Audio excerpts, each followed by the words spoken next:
microtransactions and DRM. Downloadable content. What's up, gamers? Welcome to Gamer Rant. In today's video, we're going to be responding to the most negative comment on just about all of my Mortal Kombat 11 videos. And that is, comes in like two different versions. Why you bitching? They fixed it. Or before they fixed it, why you bitching? They gonna fix it. That's what we're gonna be talking about. If you're wondering why I'm holding this here light bulb, that's because my new light bulbs came in. I'm currently using two of them. Even though I got natural light from like 6x8 windows and there's a total of 6 of them. I think that with the added light it's a little bit better, but the real test will be when I record a video tonight. So yeah, you're gonna get 2 videos. I'm gonna try doing one at night, and we'll see how that video turns out with the new lighting. All right, so now that that's done and over with, let's jump into the meat of this here video. So, in response to that question, I say, why does it matter? Why does it matter that a company is going to fix something, or that they did fix something, that somehow that means that they should not or cannot be criticized for it? And you also have to ask this question, why is it that so many gamers out there, their first defense, their first line of defense for the company or the franchise that they love, and you're talking shit about it, is to refer to you as bitching, whining, or crying. You know, it's not like you could be somebody that's just passionate about your hobby and you want the future of it to be exciting not only for yourself, but for future gamers as well. But apparently, you know, you're just still bitching, whining, and crying. And I think inherently the reason why they jump to that is because they don't have any other strong argument. They don't have any other strong rebuttal to what you're saying. So the first thing they want to do is they kind of want to deflect your thoughts and opinion by making you look childish. So they're going to refer to you as bitching, whining, moaning, or crying on any specific controversial topic in gaming. Because if they can inherently do that, then people, mostly idiotic people, that will inherently see that will see you as a negative person, and they'll automatically disagree with you. Which is kind of ironic, because you have to ask yourself, why would gamers use the terminology of whining, bitching, crying, and moaning against other gamers when they fail to realize that that childishness affects the gaming community as a whole, because what we would call non-gamers already see video games as being something for children. So if we have adults that are playing video games, then they see those adults as children. And then, of course, when we look at like certain controversies in video games where you have one type of gamer calling another type of gamer a whiny, a bitchy, moaning, crying about something specific. And then what that does is it may take other gamers or even non-gamers and be like, oh, video games are clearly associated with children. You have two competing groups, even though technically they're somewhat similar, competing with each other over things that are relatively ridiculous. And you ultimately have to ask yourself, how is that kind of rebuttal, that kind of response, if you disagree with whoever it is in the video, whatever they're talking about, that your first line of defense is you're bitching, you're whining, you're crying, you're moaning? Because, you know, I think a lot of things they fail to realize is, well, now you're an individual who's bitching, whining, or crying about a person bitching, whining, or crying about something in the video game. So, yeah. But you ultimately have to ask yourself, and I think this is the more important part, is what does it matter if a developer or publisher is going to fix something? Would it not be more worth your money, more worth your time, if no patch was required whatsoever? Even including those day one patches that every fucking game gets. You know, I forget what Mortal Kombat video I did. Oh yeah, it's the Angry Joe one where I held up the, wherever it is, I can't quite remember. I've held it so many times. The Mortal Kombat on the Sega. All right.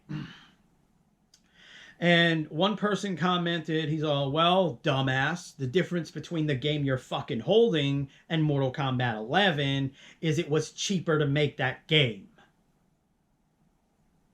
Apparently, there are a few things that some people don't realize. This is what we call inflation. All right. Yeah, inflation. So what you would inherently take is you take the price of what Mortal Kombat cost the company, and you could actually evaluate that to what that would actually be equivalent to in modern economics.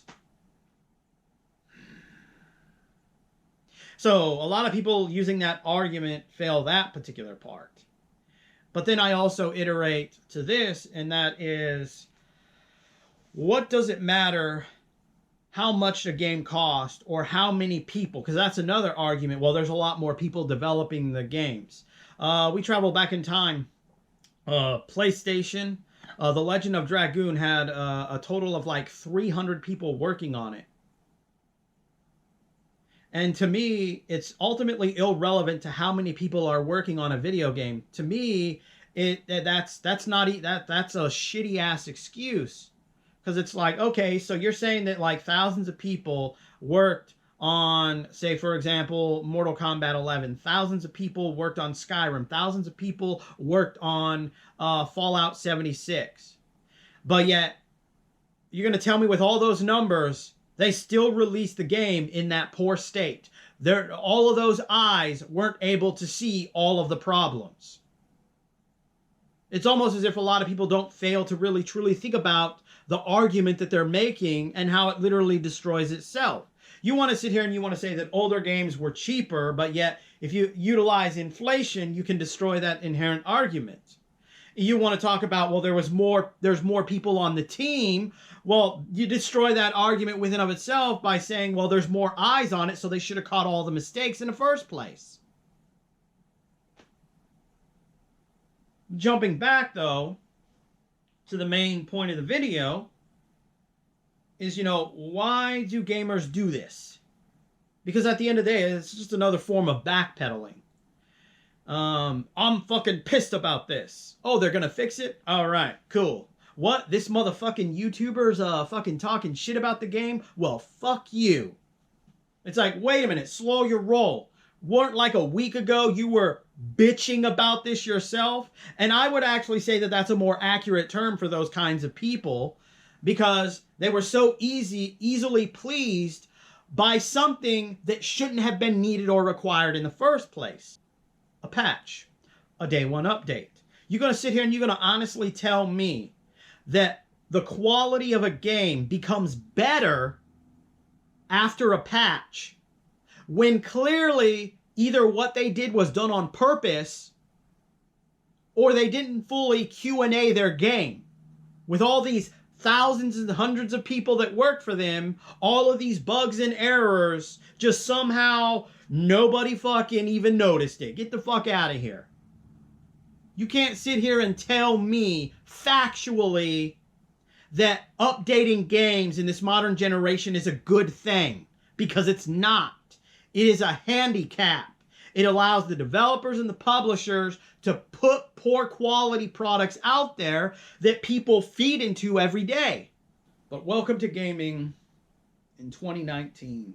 Welcome to gaming in 2018. Welcome to gaming since the PlayStation and 360, because it wasn't really in the very early ages of those systems. I'm not even sure if it was like halfway through, a quarter way through, where they started releasing games that literally required a day one patch, a day one update. I mean, it's bullshit for the realm of gaming itself. you can't sit here and use the excuse that they're going to fix it, because it never should have happened in the first place. And you know, the biggest problem with this is, and a lot of people fail to realize, is that not a lot of games get Game of the Year editions. So all of these updates, all of these patches aren't going to be around forever, especially when new consoles start rolling in. Eventually, they're going to stop supporting the system, which means they stop supporting the game, which means those patches and updates are useless. You got an original copy of Skyrim, you uninstall it later after it's no longer supported. It's basically now infested with all of the bugs and glitches, which if they would have done their job right the first time. And I don't get what the big problem is. How is it that there are some gamers out there that still feel that patches and updates is good for gaming, when to me it's like, no, it's not. What's good for gaming is a developer that realizes something is wrong still with their game. We're not going to be able to meet the deadline. We have to postpone the release, because we're not going to release a poor or fundamentally flawed product to you now that will be flawed and inferior in the years to come when this patch or update is no longer available. How is it that there are gamers out there that do not rationalize this most basic common sense? It baffles me. Anyway, I hope you enjoyed this video in some fashion or form. And remember, gamers, if you're not voicing your thoughts and concerns, unfortunately, about the stupid ass shit some gamers be saying, spitting out their mouse, spitting out their keyboard, you just might be a part of the motherfucking problem. Now, I have no idea what video I am going to do tonight. If you have any suggestions on any kind of controversial topics, you can comment it below. Let me know, all right? I'll see you later.